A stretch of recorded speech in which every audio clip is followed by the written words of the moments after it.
Israel ಮೇಲೆ Iran ದಾಳಿ ಮುಂದುವರಿತಾ ಇದೆ. ಮಿಸೈಲ್ ದಾಳಿ ಮುಂದುವರಿತಾ ಇದೆ. 21ನೇ ಹಂತದ ಮಿಸೈಲ್ ದಾಳಿಗೆ ಇರಾನ್ ಸೇನೆ ಪ್ಲಾನ್ ಮಾಡ್ಕೊಳ್ತಾ ಇದೆ. ಸ್ಟೇಜಸ್ ಅಂತ ಕರೆದಾಗ ಹಂತಗಳು 21ನೇ ಹಂತದ ದಾಳಿಯಂತೆ ಇರಾನ್ ಸೇನೆ ಪ್ಲಾನ್ ಮಾಡ್ಕೊಳ್ತಾ ಇರೋದು ಇಸ್ರೇಲ್ನ ಮೇಲೆ.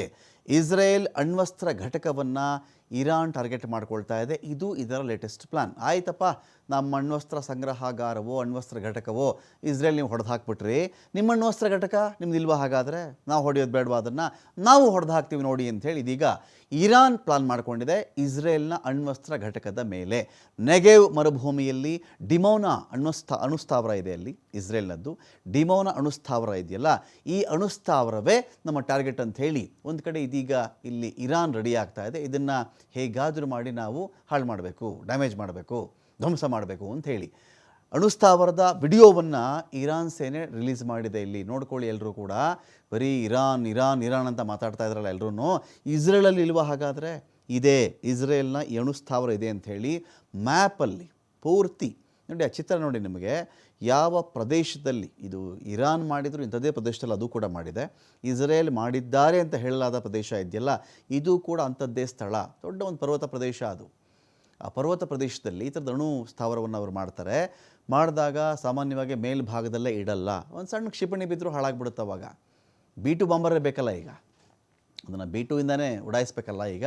ಹಾಗಾದರೆ ಇರಾನ್ಗೆ ಈ B2 ಅಥವಾ ಸ್ಟೆಲ್ತ್ ಇದನ್ನು ಯಾರು ಕೊಡ್ತಾರೆ? ಯಾರು ಕೊಡಬೇಕು ಇದನ್ನು? ಅಮೆರಿಕ ಸಪ್ಲೈ ಮಾಡ್ತಾರೆ ಇವರಿಗೆ?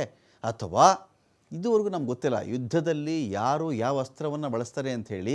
ಯುದ್ಧ ಆದಾಗಲೇ ಗೊತ್ತಾಗುತ್ತೆ. ನೋಡಿ, ಈ ಬಾಂಬರ್ ಪ್ಲೇನ್ಗಳಿದೆಯಲ್ಲ, ಇದು ಅಮೆರಿಕ ಬಳಿ ಮಾತ್ರ ಇಡೀ ವಿಶ್ವದಲ್ಲೇ ಇರೋದು ಅಂತ ಹೇಳಲಾಗ್ತಾ ಇದೆ. ಆದರೆ ಈ ಪ್ಲೇನಿಂದ ಬಾಂಬ್ ಹಾಕಿದಾಗಲೇ ಅದು ಬಸ್ಟ್ ಆಗುತ್ತೆ ಅಂಥೇಳಿ ಇಲ್ಲಿವರೆಗೂ ಇರ್ತಕ್ಕಂಥ ಮಾಹಿತಿ. ಇದನ್ನು ಮೀರಿಸೋದು ಇರಾನ್ ಬಳಿ ಇದೆಯಾ, ರಷ್ಯಾ ಬಳಿ ಇದೆಯಾ, ಚೈನಾ ಬಳಿ ಇದೆಯಾ? ಅವರು ಇವರಿಗೆ ಸಹಕಾರ ಕೊಡ್ತಾರಾ? ಇನ್ನೇನೋ ಟೆಕ್ನಾಲಜಿನೇ ಬಂದಿದೆಯಾ? ನಮ್ಗೆ ಯಾರಿಗೂ ಗೊತ್ತಿಲ್ಲ. ಇರಾನ್ ಅದನ್ನು ಬಳಸಿದಾಗ ಮಾತ್ರ ನಮ್ಗೆ ಅದರ ಅಂದಾಜು ಬರಲಿಕ್ಕೆ ಸಾಧ್ಯ. 11,000 ಕಿಲೋಮೀಟರ್ ಹೋಗುತ್ತೆ ಆ ಒಂದು ಯುದ್ಧ ವಿಮಾನ. 11,000 ಕಿಲೋಮೀಟರ್ ನಾನ್ ಸ್ಟಾಪ್, ನಿರಂತರ. ಜೊತೆಗೆ ಆಕಾಶದಲ್ಲೇ ರೀಫ್ಯೂಲಿಂಗ್ ಆಗುತ್ತೆ. ಅದಕ್ಕೆ ಇಂಧನ ಮರುಪೂರಣ ವ್ಯವಸ್ಥೆಯನ್ನು ಆಕಾಶದಲ್ಲೇ ಮಾಡಬಹುದು ಇನ್ನೊಂದು ವಿಮಾನದ ಮೂಲಕವಾಗಿ. ಮತ್ತೆ ಅದು 11,000 ಕಿಲೋಮೀಟರ್ ಮತ್ತೆ ಹೋಗಬಲ್ಲದು. ಸೊ ಇಂಥ ವಿಮಾನ ಇರಾನ್ ಬಳಿ ಕೂಡ ಇದೆಯಾ? ಇರಾನ್ಗೆ ಯಾರು ಸಪ್ಲೈ ಮಾಡಿದ್ದಾರಾ? ಆಯ್ತಪ್ಪ, ಈ ಥರದ ವಿಮಾನನೇ ಇಲ್ಲ ನಮ್ಮ ಬಳಿಯಲ್ಲಿ, ಬರೀ ಕ್ಷಿಪಣಿಯಿಂದನೇ ಅಂತ ದಾಳಿ ಮಾಡುವಂಥ ಕೆಪಾಸಿಟಿ ಇದೆ. ಆ ಕ್ಷಿಪಣಿ ಭೂಮಿ ಒಳಗಡೆ 300 ಅಡಿ ಆಳಕ್ಕೆ ಹೋಗಿ ಹೊಡೆಯುತ್ತೆ. ಅದಿದೆಯಾ? ನಮಗೆ ಗೊತ್ತಿಲ್ಲ, ವಿ ಡೋಂಟ್ ನೋ. ಸೊ ಇದೀಗ ಇರಾನ್ ಏನು ಮಾಡ್ತಾ ಇದೆ ನೋಡಿ, ಇಸ್ರೇಲ್ ಬಳಿ ಕೂಡ ಅಣ್ವಸ್ತ್ರ ಘಟಕ ಇದೆ. ನಮ್ಮ ಹತ್ರ ಬಂದುಬಿಟ್ರೆ ಬೇರೆ ದೇಶನ ಹಾಳು ಮಾಡೋಕ್ಕೆ ನಾವು ಇಟ್ಕೊಂಡಿದ್ದೀವಿ ಅಂತ. ಇಸ್ರೇಲ್ ಬಳಿ ಇದ್ದರೆ ಅವ್ರಿಗಾದ್ರೆ ರಕ್ಷಣೆ, ನಮ್ಮದಾದರೆ ಆಕ್ರಮಣವಾ?